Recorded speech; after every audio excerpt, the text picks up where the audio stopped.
ನೀವು ಅಪರಾಧ ಕಡಿಮೆ ಮಾಡಿದ್ರೆ,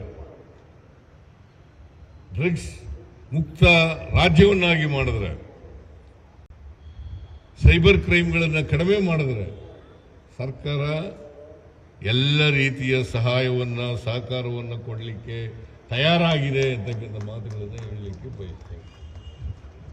ನಾವು ಪೊಲೀಸ್ ಇಲಾಖೆಗೆ ಸಹಾಯ ಹಸ್ತವನ್ನು ಕೊಡೋದರಲ್ಲಿ ಯಾವತ್ತೂ ಕೂಡ ಹಿಂದೆ ಬೀಳಲ್ಲ ಅಂತಕ್ಕಂಥ ಮಾತುಗಳನ್ನು ಕೂಡ ಈ ಸಂದರ್ಭದಲ್ಲಿ ಹೇಳಲಿಕ್ಕೆ ಬಯಸ್ತಾ ಇದ್ದೇನೆ.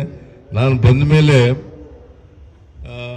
ಅನೇಕ ರೀತಿಯಲ್ಲಿ ಬಹುಶಃ ಪೊಲೀಸ್ ಇಲಾಖೆಯವರು ಏನೇನು ಕೇಳ್ತಾರೆ ಆ ಎಲ್ಲ ಬೇಡಿಕೆಗಳನ್ನು ಕೂಡ ಈಡೇರಿಸತಕ್ಕಂಥ ಪ್ರಾಮಾಣಿಕ ಪ್ರಯತ್ನವನ್ನು ಮಾಡಿದ್ದೇನೆ, ಮುಂದೇನೂ ಕೂಡ ಮಾಡ್ತೇವೆ ಅಂತಕ್ಕಂಥ ಮಾತುಗಳನ್ನು ಈ ಸಂದರ್ಭದಲ್ಲಿ ಹೇಳಲಿಕ್ಕೆ ಬಯಸ್ತೇನೆ. ಸರ್ಕಾರ, ನಾನು ಮುಖ್ಯಮಂತ್ರಿಯಾಗಿ ಗೃಹ ಸಚಿವರಾಗಿ ನಿಮ್ಮ ಜೊತೆ ಇರ್ತೇವೆ, ನೀವೆಲ್ಲ ಒಳ್ಳೆಯ ಕೆಲಸಗಳನ್ನು ನಾವು ಶ್ಲಾಘಿಸ್ತೇವೆ, ಆದರೆ ತಪ್ಪುಗಳನ್ನು ಮಾಡಿದ್ರೆ ಅದನ್ನು ಸಹಿಸಲ್ಲ ಅಂತಕ್ಕಂಥ ಮಾತುಗಳನ್ನು ಕೂಡ ಈ ಸಂದರ್ಭದಲ್ಲಿ ಹೇಳಲಿಕ್ಕೆ ಬಯಸ್ತಾ ಇದ್ದೇನೆ.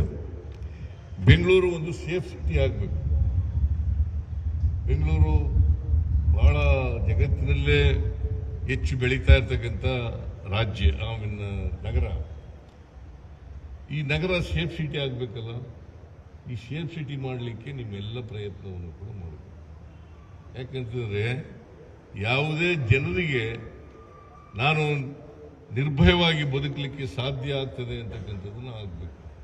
ಈಗ ಒಂಟಿ ಮಹಿಳೆ ಇರ್ತಕ್ಕಂಥದ್ದು, ಒಂಟಿ ಮನೆ ಇರ್ತಕ್ಕಂಥದ್ದು, ಇಂಥ ಕಡೆ ಅವರು ನೆಮ್ಮದಿಯಿಂದ ಇರಲಿಕ್ಕೆ ಸಾಧ್ಯ ಆಗಲ್ಲ, ನಿರ್ಭಯವಾಗಿರಲಿಕ್ಕೆ ಸಾಧ್ಯ ಆಗಲ್ಲ. ಅಂಥ ಮನೆಗಳಿಗೆ, ಅಂಥ ಜನರಿಗೆ ರಕ್ಷಣೆ ಒದಗಿಸ್ತಕ್ಕಂಥದ್ದು ಅತ್ಯಂತ ಅವಶ್ಯ ಅಂತಕ್ಕಂಥ ಮಾತುಗಳನ್ನು ಹೇಳಲಿಕ್ಕೆ ಬಯಸ್ತೇನೆ. ಅದಕ್ಕೋಸ್ಕರ ಪೊಲೀಸ್ ಬೀಟ್ ಇದೆಯಲ್ಲ ಅದನ್ನು ಹೆಚ್ಚು ಮಾಡ್ತಕ್ಕಂಥದ್ದು ಕೂಡ ಅತ್ಯಂತ ಅವಶ್ಯ. ನಿಮಗೆ ಏನೇನು ಬೇಕು, ವೆಹಿಕಲ್ಗಳು ಬೇಕಾ ಕೊಡ್ತೀವಿ, ಮನೆಗಳು ಕಟ್ಟಿಸ್ಕೊಡ್ತೀವಿ, ಹೌಸಿಂಗ್ ಕಾರ್ಪೊರೇಷನ್ಗೆ ಹೆಚ್ಚು ದುಡ್ಡು ಕೊಡಬೇಕಾ ಕೊಡ್ತೀವಿ. ಆದರೆ ನೀವು ಜನರು ಇವತ್ತು ಬೆಂಗಳೂರು ನಗರದಲ್ಲಿ ಜನರು ನೆಮ್ಮದಿಯಿಂದ, ಶಾಂತಿಯಿಂದ, ನಿರ್ಭಯವಾಗಿ ಬದುಕ್ತಕ್ಕಂಥ ವಾತಾವರಣವನ್ನು ನಿರ್ಮಾಣ ಮಾಡ್ತಕ್ಕಂಥದ್ದು ಅತ್ಯಂತ ಅವಶ್ಯ. ಅದ್ರ ಜೊತೆಗೆ ಈ ಗೂಂಡಾಗಳಿದ್ದಾರಲ್ಲ, ಈ ಗೂಂಡಾಗಳನ್ನು ಕೂಡ ಮಟ್ಟ ಹಾಕಬೇಕು. ಯಾರಿಗೂ ಭಯ ಇರಬಾರ್ದು, ಎಲ್ಲರೂ ಕೂಡ ನಿರ್ಭಯದಿಂದ ಬದುಕ್ತಕ್ಕಂಥ ಕೆಲಸ ಆಗಬೇಕು. ಇತ್ತೀಚೆಗೆ ಕಡಿಮೆ ಆಗಿದೆ ನಿಜ, ಆದರೆ ಪೂರ್ಣವಾಗಿ ಗೂಂಡಾಗಳು ಇಲ್ಲದೇ ಇರ್ತಕ್ಕಂಥ ರೀತಿಯಲ್ಲಿ ಅದನ್ನು ಮುಕ್ತಗೊಳಿಸ್ತಕ್ಕಂಥ ರೀತಿಯಲ್ಲಿ ಮಾಡ್ತಕ್ಕಂಥದ್ದು ಅತ್ಯಂತ ಅವಶ್ಯ ಅಂತಕ್ಕಂಥ ಮಾತುಗಳನ್ನು ಈ ಸಂದರ್ಭದಲ್ಲಿ ಹೇಳಲಿಕ್ಕೆ ಬಯಸ್ತಾ ಇದ್ದೇನೆ.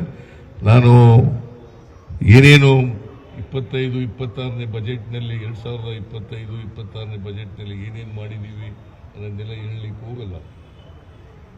ಕೆಲವು ಸಹಾಯಗಳನ್ನು ಮಾಡಿದ್ದೀವಿ, ಇನ್ನೂ ಸಹಾಯಗಳು ಬೇಕು ಅನ್ನೋದಾದರೆ ಮಾಡಲಿಕ್ಕೆ ನಾವು ಸರ್ಕಾರ ಸದಾ ಸಿದ್ಧವಾಗಿದೆ ಅಂತಕ್ಕಂಥ ಮಾತುಗಳನ್ನು ಈ ಸಂದರ್ಭದಲ್ಲಿ ಹೇಳಿ, ಕರ್ನಾಟಕ ರಾಜ್ಯದಲ್ಲಿ